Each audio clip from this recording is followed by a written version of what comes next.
Well, kia ora, Yeshi and Kim. Hi everyone watching. Yeah, hi everyone. Hey, I just want to start by saying I thought this was a fantastic film. It was beautiful, moving, cinematic, and I love the editing style. I want to talk about the editing a bit more too, because the way you were able to sew the, past and present journeys together was just beautiful. I thought it was just so well done, and the reflective tone was just perfect. So I'm a big fan. I thought it was a fantastic piece of work that you did. So let's just start with obviously daughter and father, so which is interesting in itself. So talk us through how this came to be. Like, was this an idea that lived with you a long time? As a project, Yeshi? How did this happen? Okay, well, I'll start off and then I'll let Dad tell you probably the more interesting, juicy parts. But First of all, we just want to, our disclaimer is that we would never make a film about ourselves, okay? Like, we would never sit there and go, hey, you're interesting, Dad, let's make a film about, I'm going to make a film about my dad, you know? I would never, I'd never think that ever in my life.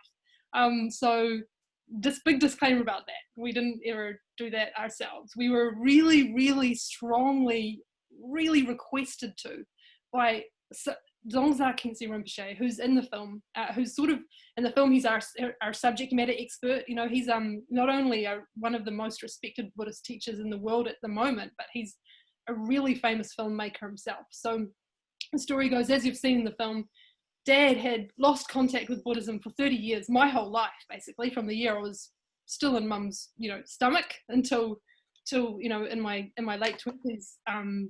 That was a story that hadn't entered my life. But then I gradually kind of got in contact with it. And when I was living in France, I got in contact with Khyentse Rinpoche's family. So I had made contact again, but Dad was still, in his hiatus, he likes to call it, in the salad bar of life, and taking his break from the meaningful stuff for a long period of time there. And anyway, so Dzongsa Khyentse Rinpoche comes to New Zealand, and I just say, Dad, you come on. When does a great teacher like this come to New Zealand? You've got to come and meet him. So we go to the beach in North Auckland where Rinpoche is taking a swim that day.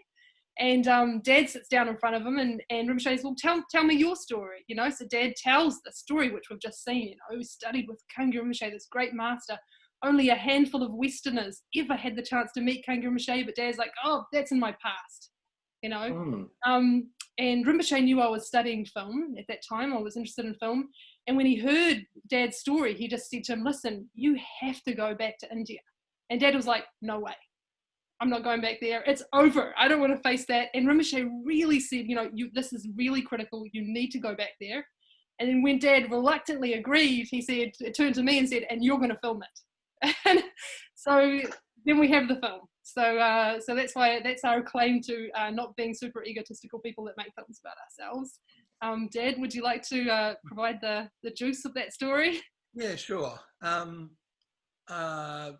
soon as Rinpoche said that, I mean, I watched from afar, from the side, from the salad bar, as we call it, for a long time. It's not as if I disappeared completely from the Dharma, but it was just the intense kind of experience I had there right at the end. I got really sick when I went back up to do to Darjeeling to do a final retreat, and that kind of really physically and sort of emotionally shocked me. But Rinpoche was absolutely determined. You must go back to India. You must go back to India. Of course, I had this vision of India from the 70s, which was kind of falling down the black hole of Calcutta, and so it wasn't quite like that when we actually eventually got back. But it was a real journey making this film. I mean, we started off by being really kind of positive about it and thinking, well, I immediately set to work. My work is producing shows and touring bands, so it wasn't completely unknown to me, the business of producing films. So I just got into, going to, film festivals, going to, anything I could regarding films, and met people I knew. So it wasn't that difficult. But we got this great proposal together, gave it to the Film Commission, and the Film Commission turned us down. And we spent about a year just going, well, that's that then. And then it was through the grace of people like, Gandhi Preston, and many others who said, look, it's make it yourself. Go and get the money, make it yourself, and sort of dragged me out of the depths of despair. And when we looked at what was involved in potentially a crowdfunding thing, we looked at Indiegogo. They seemed to be the ones to go with, and once Yeshi was very involved in that. Once we got that going, we realized how many Westerners were into the Dharma, thousands and thousands of them. So it wasn't that difficult then to target those people and to raise the money that we needed to make the film. It took a couple more years, but that was that. Well, that would have been really satisfying to be able to. It was really satisfying, and it was, quite, and by then, I'd now been going to various, seminars and stuff, so I knew how tough it was, and there were fellow filmmakers around me who were just going, oh man, I can't raise the money. And we raised the money pretty easily, so I knew that the subject, I knew that subject, Rinpoche, I was very close to him, and I was actually aware that it was an amazing part of my life I was experiencing back there in the 70s. Yeah. It just ended in a difficult way. Well, on the actual structure of the film, what I found interesting, and this really touched me, was that when we meet Kunja Rinpoche, we meet him first as a teacher. We experience him through his students' impressions of him in a way, and how people were moved by him. We get the biographical details a bit later in the piece, don't we? That's when we get into it. So in a funny way, it's an about face to how a lot of people would structure a work, but I think it was the perfect way to talk about a teacher. Like, I don't know where the question is in that, but I just want to say that, was that something that came up in the edit, or? Absolutely. Yeah. I should say that was also, you might want to talk about that, Yeshi, because that was really Yeshi's design. In fact, when we looked at the 5 odd pages that Yeshi drafted on the final edit, they read. But Yeshi, you can talk to that. Yeah, and sure. And I think our biggest our challenge was, that we knew Kangi Rinpoche was amazing, but he's not someone that a lot of the viewers would know, right? It's not Edmund Hillary, or it's not someone they're gonna go, oh yeah, it's a film about that person, I'll go and watch. For a lot of people it is, but for a lot of people it isn't, and we wanted it to appeal to everybody. So when you speak to people that met Kangi Rinpoche, it was just meeting him that completely had the biggest impact. It was just walking into a room, he's sitting there in his meditation, you sit in front of him, and that's 1, 2, 3, 4, 5, that's like everything you need to know, really. And so when we were editing it, I was just, and Margot Francis was our editor, she was so fantastic. But she's basically, fantastic. Every day we just had this discussion of we just wanted the viewer to feel like these students felt, we want the viewer to feel like they've just met him, had a handshake with him. And so the only details of his life, there's a lot we didn't put in there, but the only details of his life we put in there, we tried to put it in there to make him more alive. Our criteria for what goes in the film is what is going to make him more alive? What is it going to make it feel like when people finish watching the film, they're like, oh, I feel like I've just had a cup of tea with Kangi Rinpoche. That was it, and of course, to make it absolutely honest, authentic, and genuine, but just put in the details that people need to know so that they get the impression of just having met him, because that for all the people that did meet him, that's all they needed. Is this just, have I got this right? But the only moving image we see of him is when you re-enter the house, the address at the end. Is that the only moving image we have of him? That's right, and the one at the beginning and end we play twice, where it just does that pan up of his body. So that's the only 2 videos that we've found. Oh no, there's 3. There's another one from afar of him, but that existed. But we were fortunate that Mathieu Ricard, the very famous French monk who's a brilliant photographer, has released books of his photography. He was there from the get-go, and so he was taking photos of Kangya Rinpoche, and he gifted all of his photos to this film. So we're really fortunate to have those photos. So really all we had was the photos and people's impressions of him. And then people's impressions, that the facts, Tuku Rinpoche, who's in the film, Kangya Rinpoche's son, sat with us for about 10 hours and just downloaded, his biography in full. So we had it all there, but we wanted our whole motivation was, let's just bring him to life. So people just feel like, oh, I've just spent a couple of hours with Kangya Rinpoche. That was really it. Do you feel that?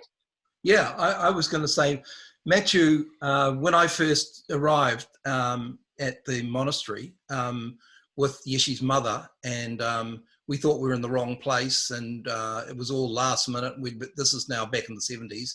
We'd been directed to this house, and we knew it was next door to Tenzing Norgay's house. So we knew he was wealthy. So when we came across this great big house with all these flags outside, we went in there to ask how far Kangya Rinpoche's house was. And of course, the door was opened by Amala, Kangya Rinpoche said, and she said, come in.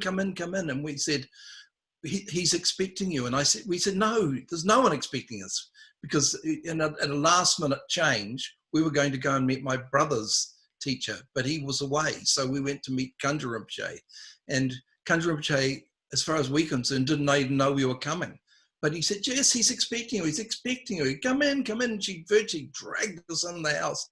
And so when we sat down and Kangya Rinpoche, we realized we were in Kangya Rinpoche's house, and B, Kangya Rinpoche just emanated this kind of extraordinary capacity, this extraordinary capability.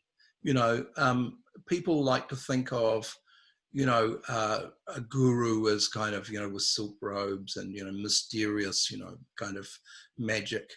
Kangya Rinpoche wasn't at all like that. He was kind of swan dry, kind of version of a teacher, and broken fingernails from having, moved rocks that morning. And so it was just his, being, so of course I was suspicious of anything to do with, the guru thing. Had seen lots of hippies, and they were all in search of this guru and the truth. But Kangya Rinpoche just whacked me right on the head. He was like, I guess Edmund Hillary of Tibetan Buddhist teachers. Totally straight, totally, straight down the road, and yet at the same time, boom, you right between the eyes. So it was quite an experience to actually meet him, and instantly Marianne and I became his students, and instantly we started work. We tried to emulate that a bit with the editing, in terms of, one of the students even said to us in an interview, she said when she met him, it was his clarity, it was his qualities that she wanted to start and study with him, but she didn't even know he was Buddhist. I think she said it was about a few months later that she saw him in robes and realized he was Buddhist, but she just said his qualities were so incredible that she just wanted to kind of start meditating from his instruction, just because of, obviously, the kind of the presence of mind that he displayed. No, it was that scene when you're in the end, when you go into the address at the end, like I was saying earlier, it was just so moving and expertly edited and put together. I thought it was fantastic. There was just such a, like I said earlier, a perfect reflective tone here, and some beautiful editing work that like I say, they sewed the past to the present just really beautifully. It was definitely. Thank you, Margot Francis. Yeah, no, I know Margot, and she is fantastic. I mean, that's a real blessing to have someone like her on a project like this. We did, and Yeshi and I had a few disagreements over how the whole thing was edited, but ultimately at the end of it, we knowing that Margot was there, and that she was incredibly experienced. We always left it with her as being the final arbiter, if you like. But I think the person that's actually that we haven't mentioned is Fred Renata. And, you know, Fred Renata was the DOP. Was your DOP? Oh, okay, fantastic. I think, you know, a lot of, you know, although, of course, we must give everything to Margot, it was Fred's eyes that, you know, he just picked the shots. Yeah, definitely. And he was, you know, gone early in the morning, you know, before he woke up, he was gone on his own volition, shooting the sunrise somewhere over the mountain somewhere. He just, and, you know, when we look at it now, that cinematic quality, that's Fred, you know, that's really Fred. So I'm working on another project with Fred. He was just such a, you know, an inspiration, you know, amazing guy. We had a great team, actually. We really did have a great team. Yeah. Fred and well, I've got some. Sorry. Yep. No, you go for it. Go for it. Well, we got some questions that have come in. So, what are the next steps for the project? More festivals? Yes, more festivals.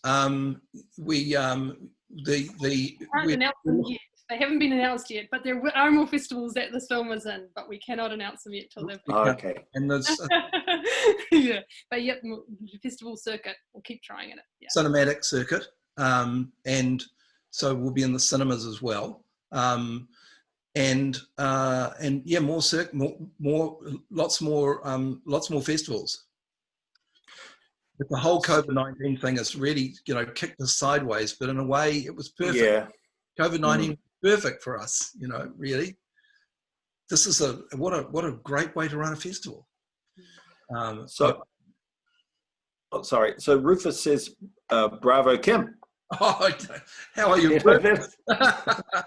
Well, Rufus was your best, was Doc Edge's most, you know, strongest, you know, selling me. Every moment, you know, every few weeks I'd get a call from Rufus. Don't forget our Doc Edge festival. Don't forget the festival.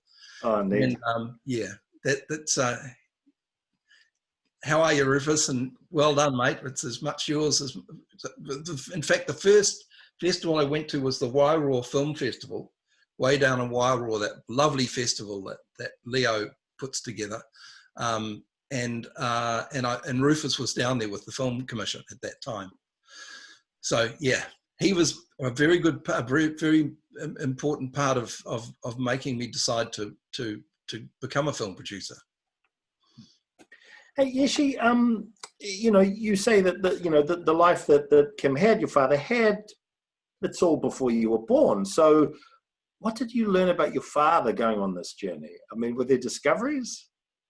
Yeah, definitely. And I think when we think about like the biggest benefit of having made it as a father and daughter duo as well, is I sort of feel like I think we've been able to tell a much more personal film, like, because a lot of the times, I mean, especially that interview where he's in front of the retreat cabin in Darjeeling, and I hope that it kind of, the fact that it was sort of, well, Fred and me behind the camera meant that Dad could trust us so much that he could really give a very, very personal sharing of his experience and things, knowing that we're going to treat his story with respect and care and tenderness, and make sure that it's not, you know, that he's not, we're not harsh on his story or anything. So I hope that means we've been able to make something very personal, because I also feel that the more personal we can make it, the more that every single person from every walk of life can relate to it in any way. You know, I was hoping that just Dad's story of having lost contact with something that was so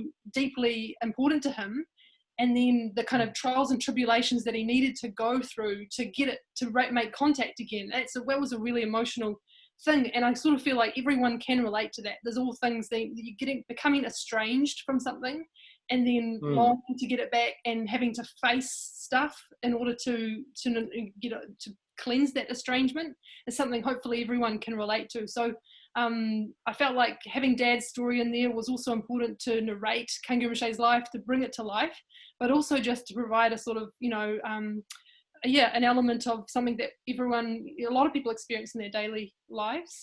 So I think that as a daughter and a father, we've been able to give that to the world because of that, the barriers weren't there, I guess, in terms of the information he gave. Yeah. Well, here's a question that's come in that sort of, I guess it's similar to what we were just discussing, but does being close mean you make some decisions you might not if you didn't have that family relationship? So maybe we could just ask that of you, Kim, maybe your perspective on having your daughter tell your story and the story, and you coming back to something that you'd left that long ago when you were a person that she would not have known. I mean, was there a vulnerability there? I mean, it would have been quite an opening, I imagine. It really was, and and I really trusted her, and I really trusted, obviously, Fred. So you were right. It was incredibly emotional when I got back to the monastery. Nothing had changed. Nothing. I hadn't been there in 25 years, and literally nothing had changed. They'd even been through and put all the books back, so that literally there was nothing different from when we were there before. And that's a wonderful, like, I go back to it again. We see that in that scene. You're just and I could feel Country Rinpoche everywhere. It was like it was everywhere. And that when I went up into the Gumpa, and I was pointing out where he sat. I mean, he might as well have been there. It was a Gumpa that they were still practicing. I will say, there were two very funny. Well, firstly, I have to thank Vendetta for going with us, because Vendetta are our distributors, and they picked this film long before actually mindfulness came to New Zealand. And that mindfulness, as you know, is a Buddhist practice, and but they picked it long before mindfulness was even in the lexicon. But just the very kind of it felt fine for me to, not everyone wants to talk about epileptic fits. That was an extreme thing to happen to me. And talk about the medication that was put on as a result of that stuff. So that it took me quite a bit to come to grips with that and to actually talk about it. But I spoke to Rinpoche about it, and he said, everybody has stuff. We all have. We all take some drugs. We all eat something. We're all addicted to something. And he suggested that it might be a good way of people being able to relate to me. I'm just an ordinary guy, who had I did have a pretty extraordinary, they were some pretty extraordinary decade. The 70s and the 80s were pretty extraordinary. Some big changes. But, I'll never forget, that the just going back there and feeling it. It was as if I'd never left. It was, it was as if I'd never left. It was just amazing. It was right there. And with that came the kind of whole sense of, oh, that's right. I was a Tibetan Buddhist. That's right. And I just basically picked up where I left off, didn't I, Ichi? Just seeing that question. So I think for me, does being close mean you make some decisions you might not have made? So I think because we were related, for me, it was easier to treat Dad's story like with empathy and compassion. Whereas I like to say I would have been able to do that with someone I'm not related to, but I don't know if I have that extent of empathy. So I was just saying, it actually meant that I was able to do what I should do whenever I tell anyone's story, which is be empathetic and compassionate. So yeah, I should have, it did inform my decisions in terms of I wanted him to look good and, but to share enough that it would, everyone can relate to it, but not, to treat it with respect. And I'd love to say I could do that with other subjects, but it was easier because he was my dad. Yeah. Okay. Well, I think that looks like it. So that was, fantastic stuff and a wonderful film, beautiful, reflective, and cinematic in a.